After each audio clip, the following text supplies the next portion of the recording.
Okay, so we're gonna learn from Steve Campbell. Just a little introduction here. I've known Steve for several years. He is perpetuating the legacy of Gerald Fry, who Gerald Fry learned from Jan Bonsma and many others about what a productive cow is. And we're going to specifically today talk about the profitable cow. We're going to talk about those things that, see, if we're going to feed cows, they just as well be working for us. And yesterday we talked about one of the things, or a lot of the reasons that you're going to go broke, go could. Let me rephrase that because I caught myself. There are reasons that the business that you steward could go broke. And I would say chasing genetics could be one of those reasons. And maybe I'm a heretic for saying that. But we've seen the extremes when we chase EPDs and we see how those cows fall out of the herd when we have those terminal genetics that get transferred into our cow herd.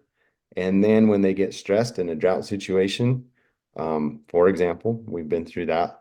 Those are the first ones that are going to fall out. Those big slab-sided cows that might wean super big calves, but they can't take it. They can't cut it. And so with that, Steve, we're honored to have you as a guest here on the summit. Welcome. And I guess just kind of give a short, well, you gave an overview the other day on Facebook Live of what we're going to be talking about. Let's just jump right in.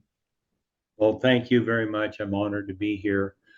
Can you see the top of the screen, all the mute participants? That is kind of covering mine up. But if everybody can see the screen, then I'm happy. Can you see the very top? Yeah, so we see you're in presentation, or so we can see your slides just fine. PowerPoint. Okay. Yeah, we're Well, good to everybody's looked at this for a little bit, and so, oops, how come I can't advance? you just try your forward arrow and back arrow if you need to tap on the PowerPoint. And when you tap on the PowerPoint, you might be able to advance using your space bar also.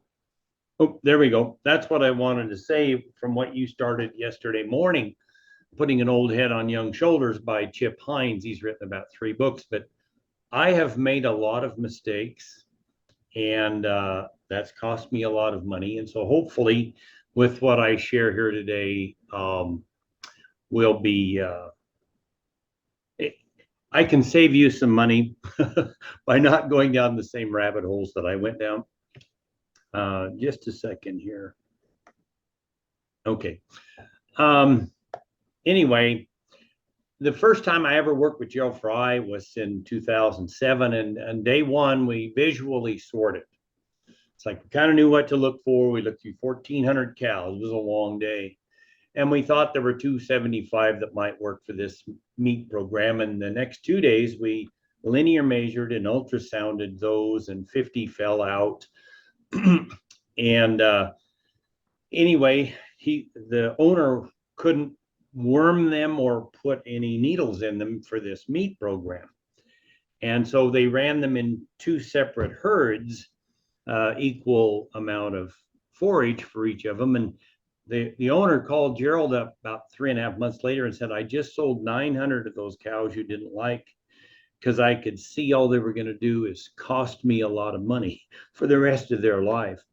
But the ones that Gerald did like visually, and then linear measurement, ultrasound, without any hay or wormer, they got along fine in the winter. And this wormer here, which is not necessarily what you asked for today, but if animals stay alkaline, they're more resistant to disease and internal external parasites. So if we have time at the end, we might get into that a little bit. So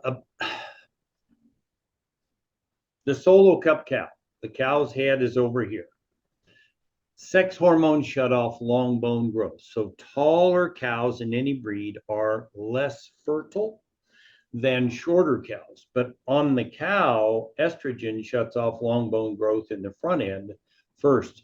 So the more fertile cows, everything else being equal, are going to look like they're walking downhill on level ground.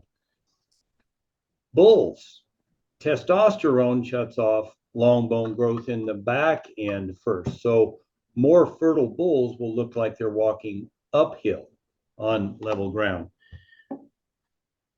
Big belly, wide butt, slope from hooks to pins. I've got another slide on that. The angle of the last rib, if you're thinking about this cow, that last rib, we want it angled somewhere between the hock and the ankle. I'll have pictures of that here in just a minute. So, anybody have any questions about my presentation? That's a cow. So what was this guy's name? I can't remember, but he drew in a copper bump. This little tiny, I don't know if you can see it here. Can you see my cursor? Okay. Buck Chastain, he was the one that said, if you get that little bump, that was a lack of copper or something in the environment tying it up. But anyway, now I like questions. If someone has a question, if they raise their hand, Jared, you can stop me. I can go back. Something that's on a slide that I didn't take time to talk about, I can explain further. At the end, I'll have my contact information. You can all email me if you want, and we can go over it more. I can tell you other places to find more talks. But on these generalizations, like I was just talking about that copper bump or walking downhill, everything else being equal. Well, you could have a cow that looked like she was walking downhill on level ground, but she was coarse bone and didn't have good glandular function. Everything else being equal, the ones walking downhill, the ones with the finer bones, the ones with the butterfat indicators. I like something natural that works and doesn't cost a lot of money. That's a big driver for me. Now, there are some things you kind of need jacks or better to really get the response, but on the front end, let's not spend a lot of money on something that doesn't pay you back. Marginal efficiency of capital. If you spend $1, did you get 10 back, 3.75, $1.25, or 95 cents? Marginal efficiency of cows. And then I don't know how many times I have said it depends when someone asks a question. Well, where do you live? What rainfall? Blah, blah, blah, blah. We've tried to ignore nature with animal science rather than animal husbandry. We're kind of letting it become our master. We're thinking we can do everything by the numbers. And if you're not looking at your cows on a daily basis is the best, but an almost daily basis, you're not going to be seeing what's actually going on. Well, I did what they told me to do, and you could be in the middle of a wreck. Inductive thinking, from the particular to the general. Deductive thinking, from the general to the particular. Most inventors are inductive thinkers. I've just kind of been an inquiring mind. I'm not a vet or nutritionist. I got a degree in economics. So Michael McDonald, I got to talk to him twice before he died. He did a lot of linear measurement, almost as much as Ken Redmond. He'll be up in a minute. But Michael was a PhD, and he found that 40% of the profit, you have a ranch, you're selling calves, 40% of your profit is cows that have a calf every year, every year, every year. The more fertility you've got in your herd, the more money you're going to make. One general rule would be the more your bulls look different than your cows, the more fertility there is. Mom and Dad got married in 1950, and Dad didn't actually use Jared's name, but Dad told my mother, he said, Joanne, if you get to Jared's place, don't ask him how many cows he's got. It's like, Jared, how much money you got in your bank? Count his bulls, multiply times 50, and you'll be real close. In 1950, that was how much fertility we had in the cattle in general. Anyway, 30% of the profit on the ranch is the keeping cost of the cow. What's it cost to run this cow? And that shape, she needs a big belly, more on that in a little bit. The more butter fat she's got in her milk, one, she's going to raise a better calf, but the easier it is for her to put fat on her back, and fat on her back is what's going to make her breed back. 20% is growth, 10% carcass traits. First time I was working with Gerald, you can see the pelvis here. I don't know, I got to stand back a little bit further, but there were a lot of cows that kind of were almost level from the hooks down to the pins, and the tail process jumped up 2 or 3 inches. And Gerald called it the grow bone. And I'm thinking of the tail process. I'm like, well, what? Point to it, touch it. Well, it's water off of a duck's back the first time I hear it. But the more I thought about it, it's like, well, that's what it's like to a lot of other people. So I now call that raised tail process the anti-fertility bone. There's a teeter-totter, growth and fertility. And if you're looking for more growth, you're going to have less fertility. And then 10% carcass traits. Now, I'm going to show a bull with a vertical rib here later on, which is going to give us growth and carcass traits, but I don't want to get too far ahead of myself. So we need fertile animals that are adapted to your environment and with low maintenance in mind. So Ken Redmond got his master's at Colorado State in '91, and he measured more cattle than anybody alive or dead in the US. I don't know how many tens of thousands of animals he didn't use. He made sure every animal was in the same breed, anywhere from Mexico to Canada, 9,500 head. And there were 3 commonalities with the shape that cows that had 10 or 11 calves in a row without skipping all had. They had a bigger belly than the herd average, so they could eat and digest enough for 3. They had a wider butt, which is, well, I guess I can show the pelvis, pelvic opening. They had a wider rear end, and then they had more slope from hooks to pins. So the cows that are really flat in the back had a harder time having that calf. And typically the vulva was not vertical, but the more you had that slope from hooks to pins, you had a vertical vulva. So there was no foreign material when the bulls showed up, and more cows got pregnant. I'm going kind of fast. I don't, if somebody wants me to slow down, that's fine. So slowing down slightly here with Michael McDonald, 40% of your profit is having a fertile cow, a cow that breeds 10, 11, 12 times in a row without skipping.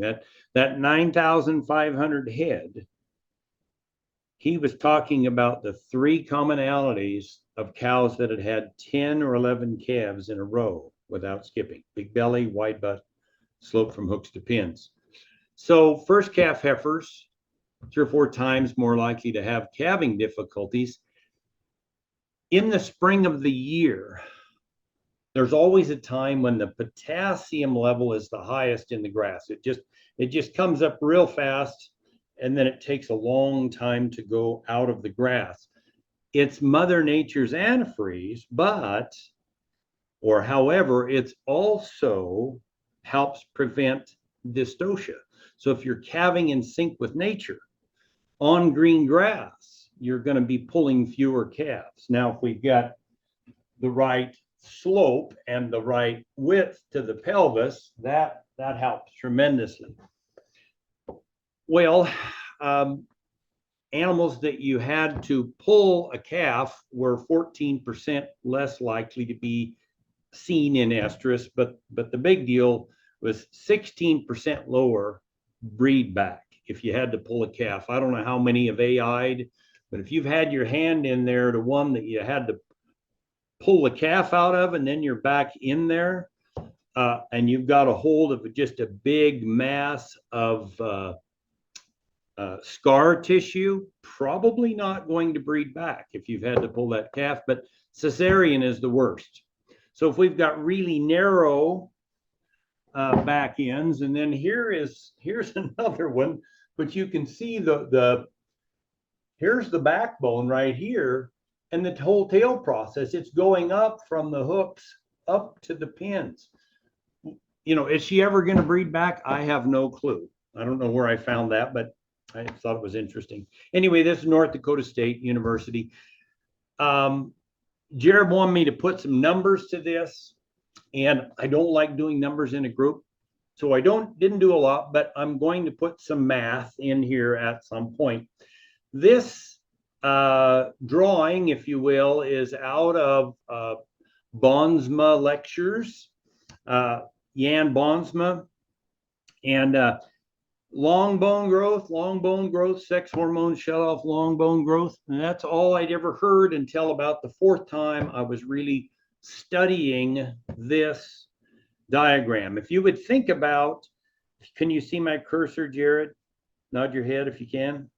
Okay, so if you were going to stretch height over this one, other than this little thing here on the back, I'll talk about that in a minute, or the height over this one, they would look pretty much the same.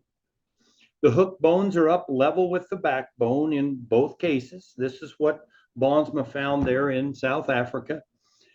But if you notice the distance, the thickness from here to here versus the thickness from here to here.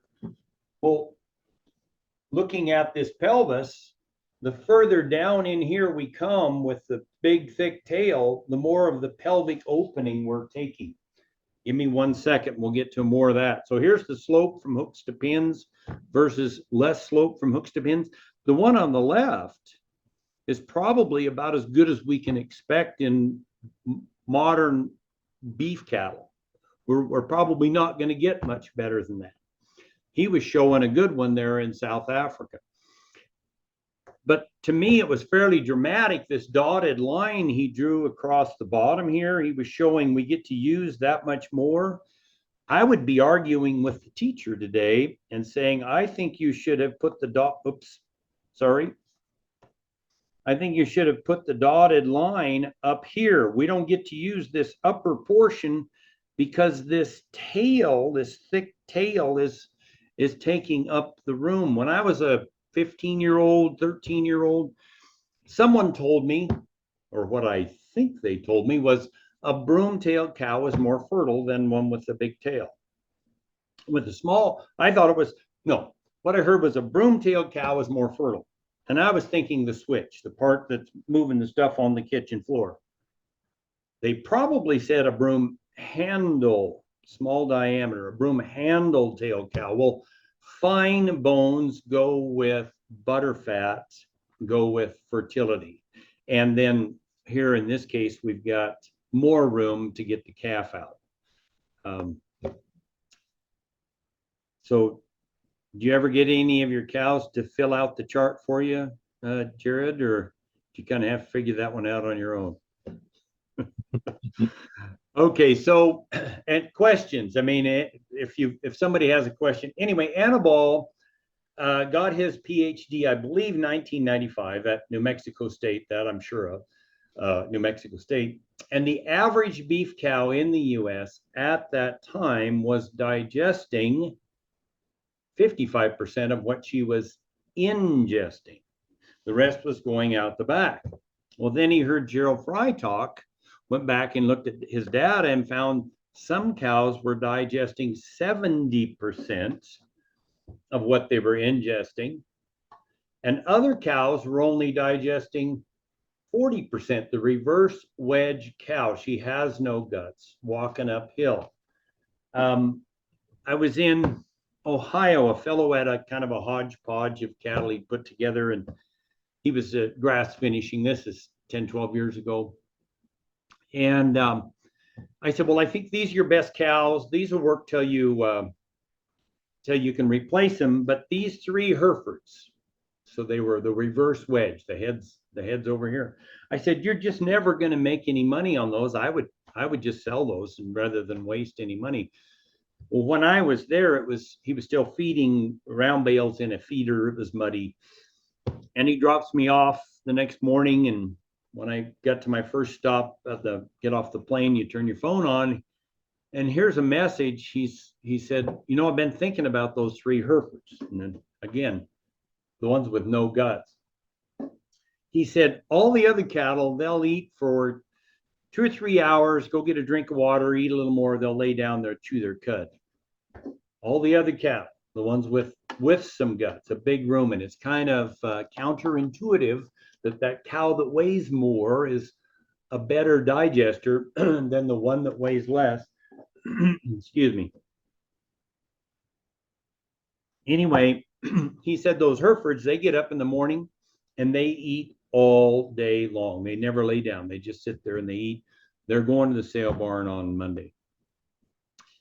So 18 years later, I was listening to Don Faulkner, a PhD from Arizona State. He said, we're getting really good at predicting percent of body weight that a group of dry cows or yearlings would eat, depending on what we fed those animals.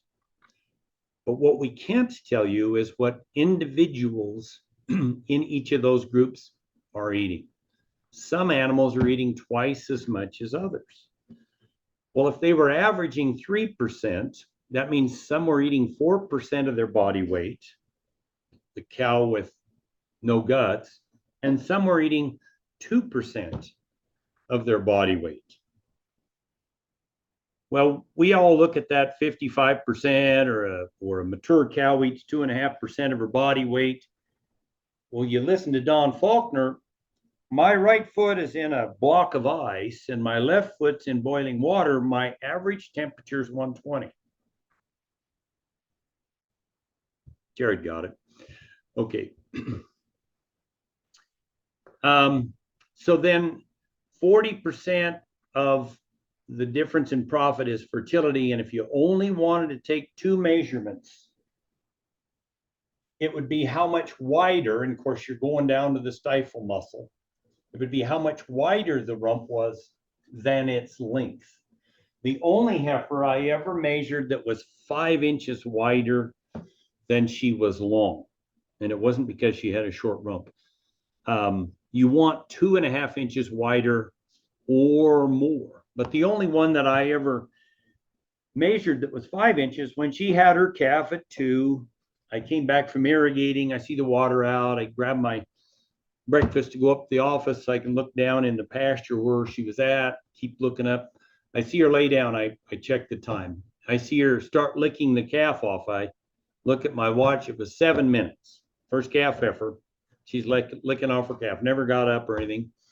That evening I went out and I tagged and weighed the calf. It weighed 92 pounds. It was one of the bigger calves that year. I don't know why it was so big. That was abnormal for me. But she had a real wide back end and she could get the calf out. So the wider the rump versus its length. Ken Redmond, there's more information.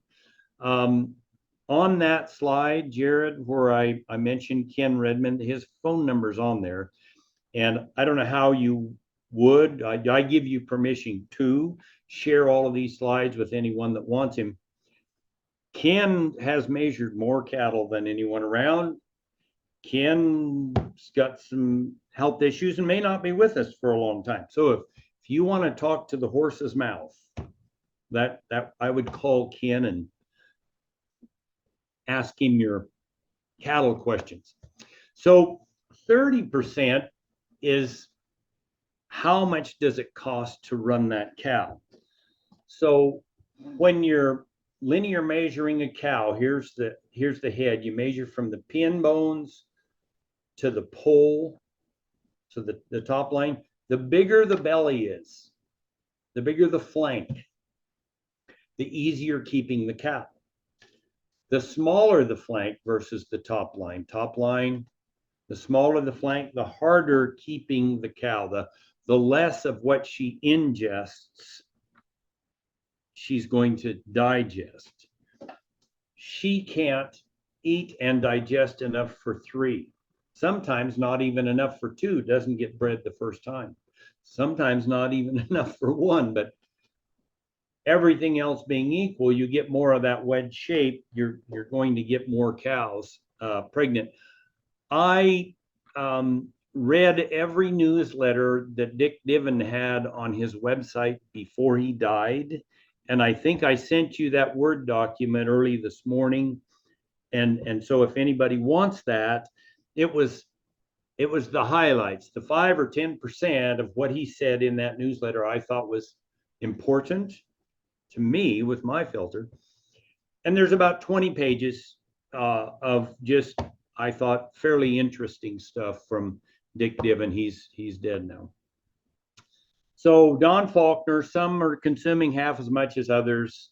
Anabol, some digest 70% of what they ingest, some only 40. A friend from the Arizona Strip, I'll talk about him a little later. He sent me this cartoon which says we got two breeds on this place, one that can winter herself, do without grass and water all summer and make money.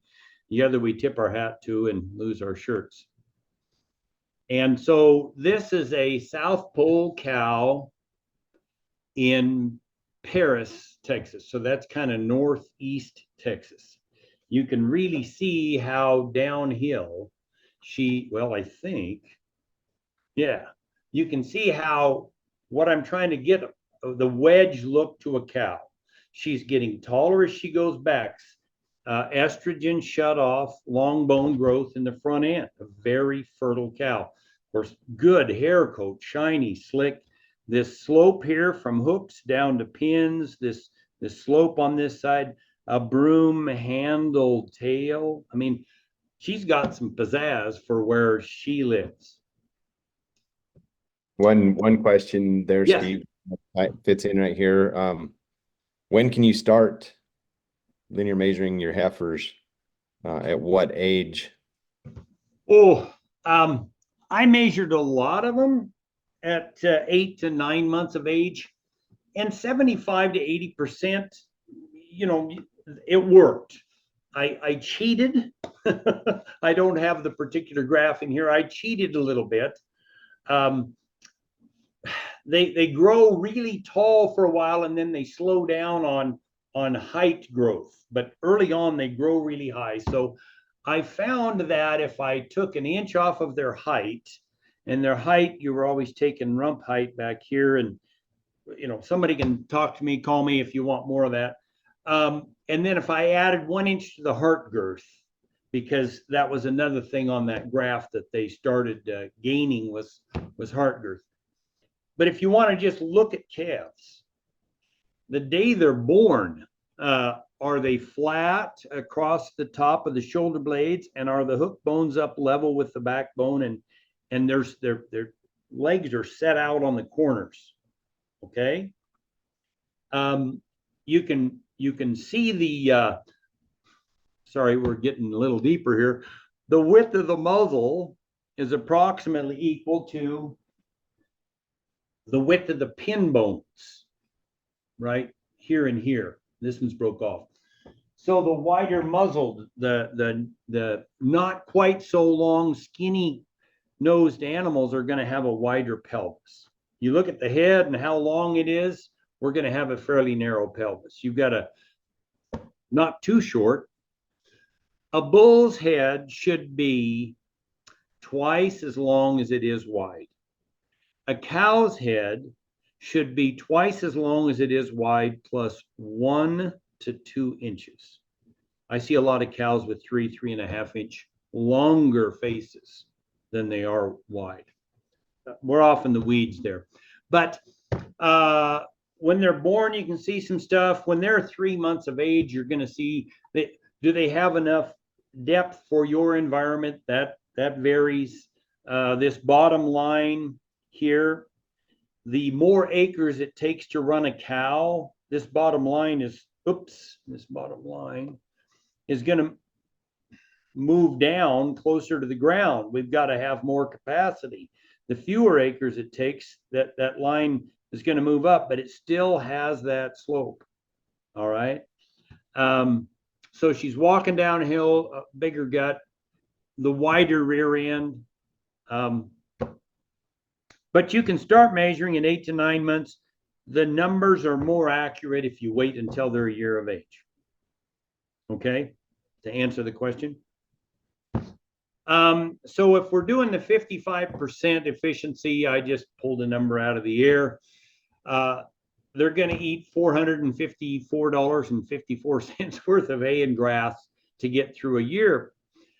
But if we have that better cow, the one with the bigger guts, rather than the one that's maybe just a tube, she's eating, you can see, $120 less almost a year, versus the one that has no guts, those Herefords back there in Ohio. They eat way more than everything else. This time of year, I'm going to talk butterfat in a little bit, but it just came to mind. You go out in the morning after it had snowed, and you're getting ready to feed. You've got a few cows that still have snow on their back. These are the cows that have got the most back fat and the best hair coat. They're retaining their heat. You've got other cattle that are just steaming first thing in the morning. They're everything is melted off. They're probably the skinnier cows, and they're not producing as much butterfat. They're not as adapted to your environment.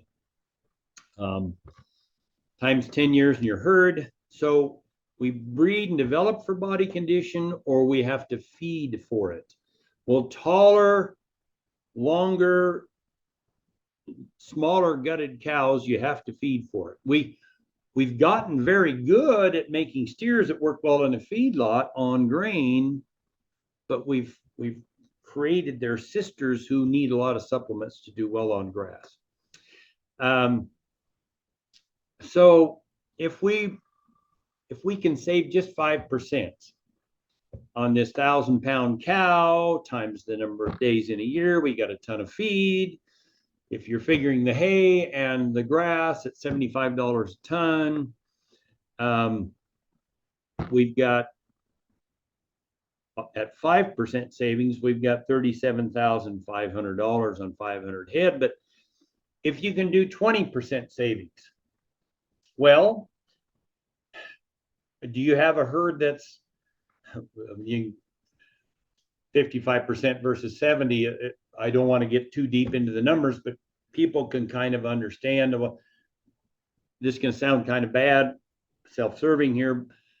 People that can and do keep track of feeding the Idaho apple cider vinegar have seen 20% or more savings in the amount of forage that their herd goes through. Middle of the winter, middle of the summer, that's when it's the best, when it's really hot and things are lignified in the summer, or it's stored forage in the winter. But whether you're learning how to do Ian Mitchell Inn's grazing really fast in the spring and growing more grass so you can run more cattle, or if you getting the right shape of animals that don't eat as much per percent-wise per pound of body weight, all of those things, more or less of these kinds of savings. Normally you take about 9 measurements here, but you can see we've got from the side, we've got that wedge look, and from the top, we've got that wedge look. The dotted lines above and below here, and then the dotted lines, everything about that cow is getting wider as you go back.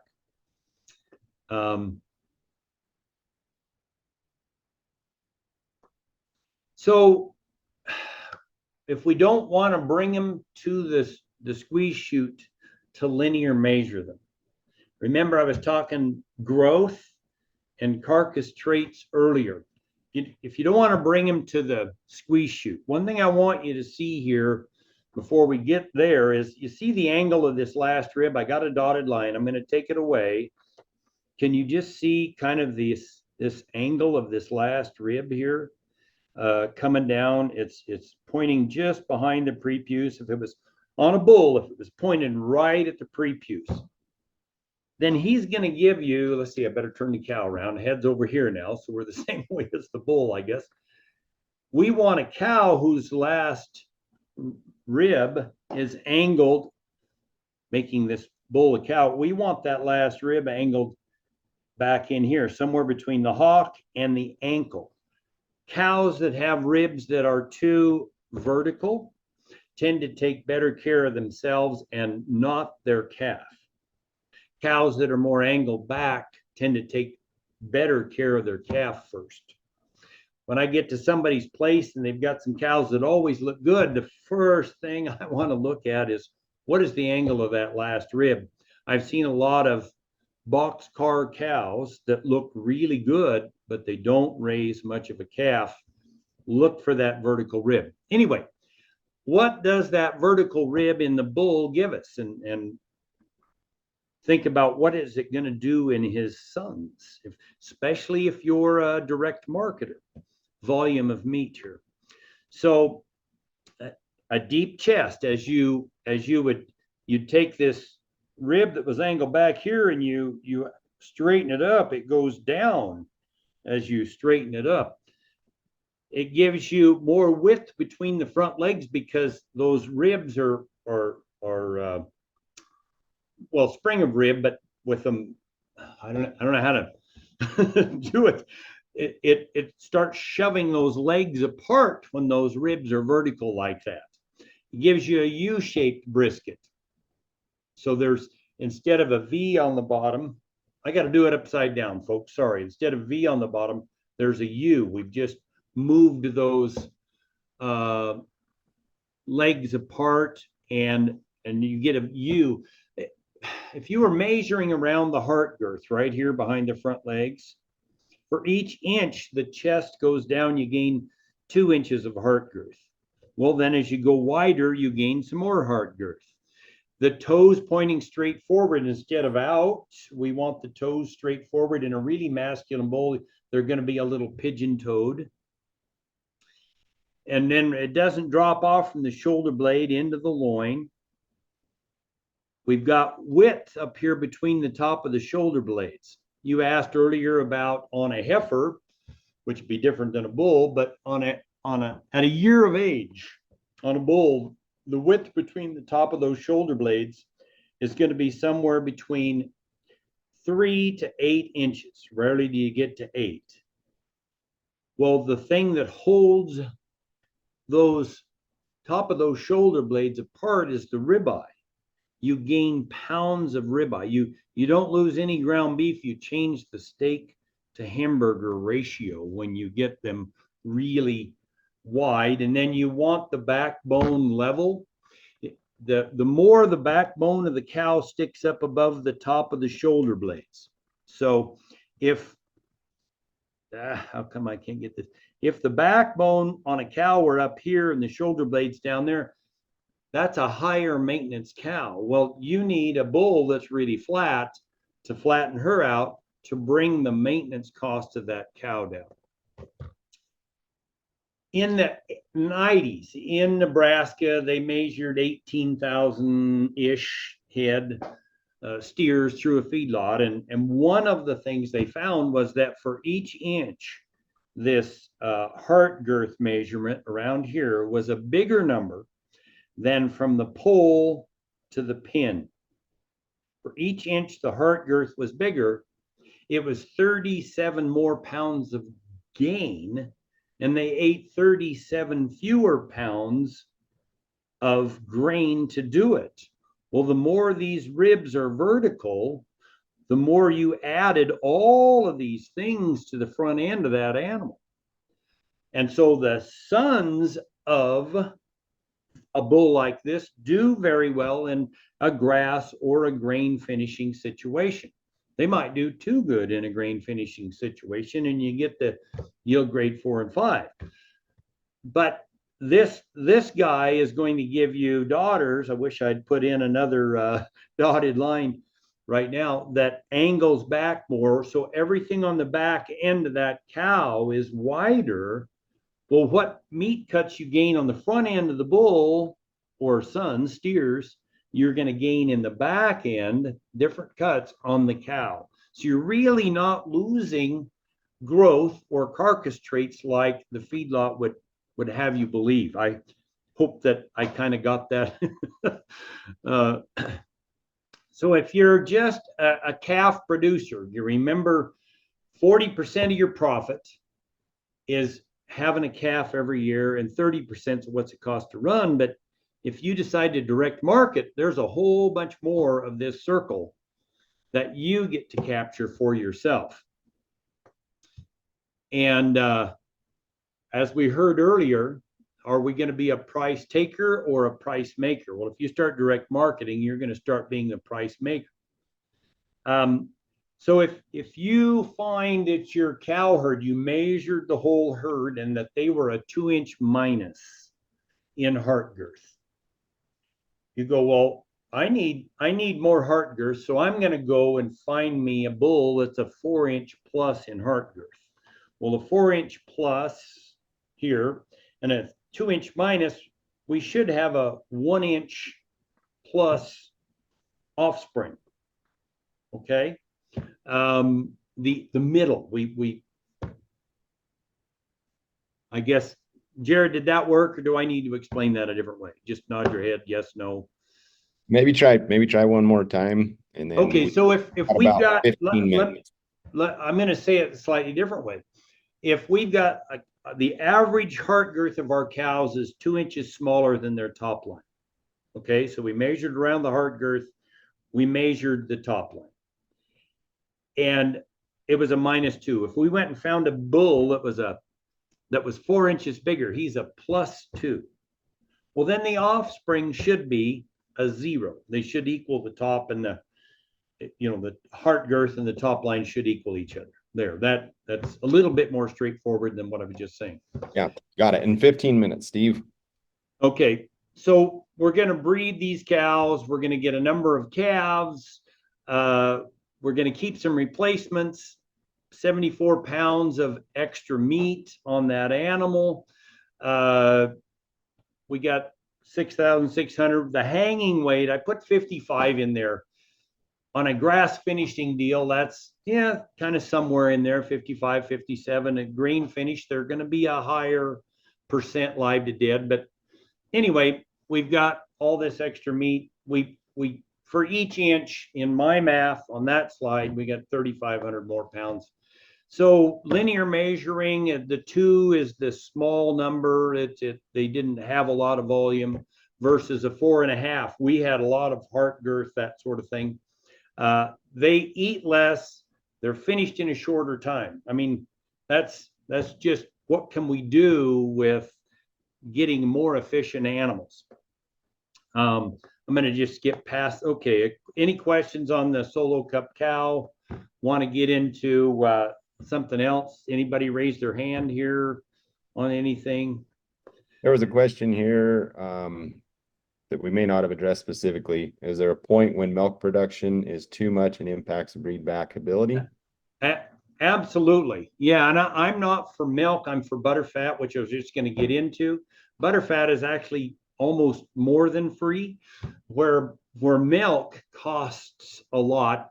So I've got some slides here. I don't want to take too long, but Gerald did this. The average calf, 450, 475 weaning weight. He did the math. 16 ounces. Anyway, if you got 200 pounds of butter fat, you got more gain. You got 250 pounds. You got 300. You got 400.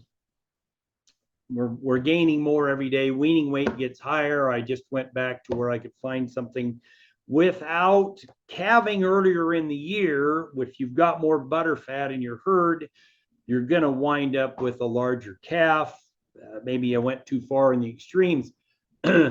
This bull on the right-hand side, you see all the vertical folds in his hide. That would be a very loose hide. That would be, on a male, that would be the very best indicator that he's going to put a lot of butter fat in his daughters. If you're looking through your cows, the ones with the least hair on their udder are the ones with the most butter fat, everything else being equal. And a close second is vertical folds in the hide. Whether it's on the bull or on the heifer or the cow, the vertical folds in the hide are a very close second as an indicator for butter fat. Not with grain. I'll go past that. So if you can see the two little white lines down here, we got kind of a bell bottom look to this lower leg, the cannon bone on the front of the cow. The smaller that can be underneath the knee and ever so slowly widening out. That would be number 1 for tender meat, but it'd be number 3 for butter fat. So they're all related. So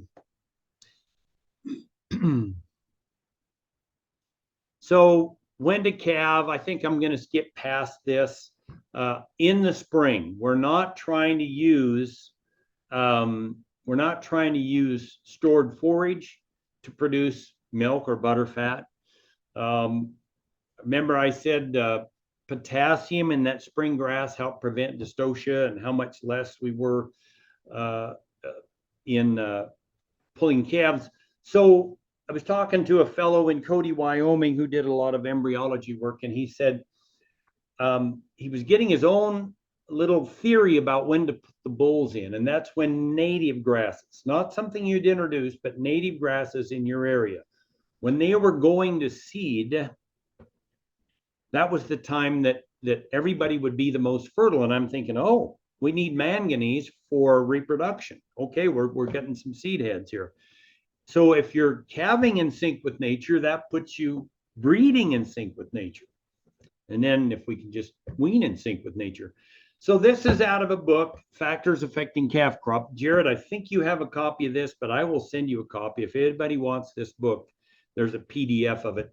But we've got over here on the left, we've got a high energy feed, medium and low, and then we've got protein, and we're varying the amount in each of these scenarios. So here we've got high energy with high protein versus low protein. How low? Well, 1/5 as much protein. Look at how many we got bred with 1/5 the protein. It was more about energy, but where it really becomes important is when we have no energy in the system.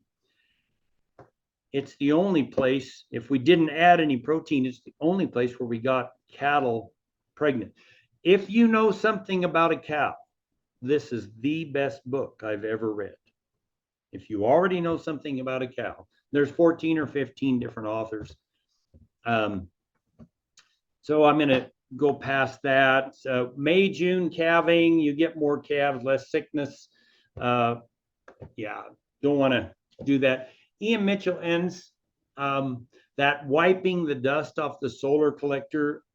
Jared, I could send you, if you got to remind me on this stuff, I can send you some notes I took from a couple of sessions of his that I attended. But if you don't take too much the first time, you grow more feed this year and even more the next year. And he got called into court to prove that his client was growing 4 times as much grass on his place as the guy just across the fence. And they awarded that his client 4 times the money for his ground as the guy across the fence. And all he was doing was grazing differently. Well, 4 times the grass. I mean, I was talking 20% more growth with vinegar or less feed consumption. Hey, the way we graze is way bigger deal than just that. So grazing practices, we get more grass, they get pregnant, we can improve. Minerals are 20% bioavailable. I just have Redmond salt here for the house in the salt shaker, but attached to a carbon atom through their grass or our carrots, they're 90% bioavailable. So it's better used out there. So this slide, I don't know if you can put that up at some point, but this is that's a pretty good list. I won't waste any more time. One that really hit me between the eyes recently is Natasha Campbell McBride. And just like, let's see, I don't have it over here. Pottinger's Prophecy, it was 70 years later. You remember Pottinger talking about cats? Well, look what happened to human beings.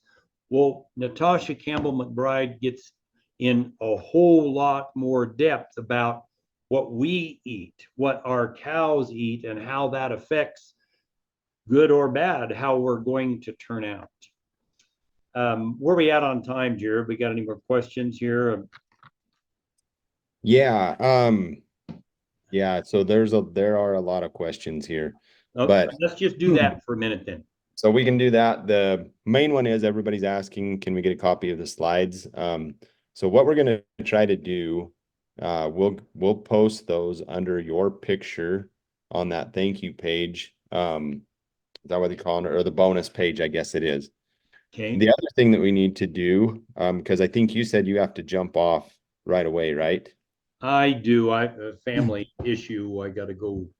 Yeah, and that is just fine.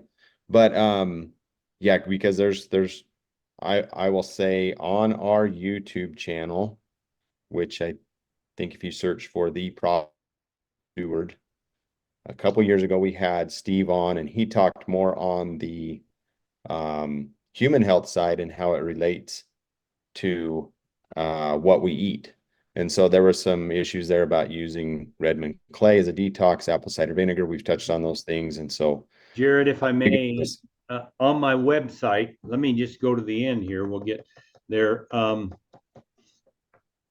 There's a videos tab, and tailormadecattle.com.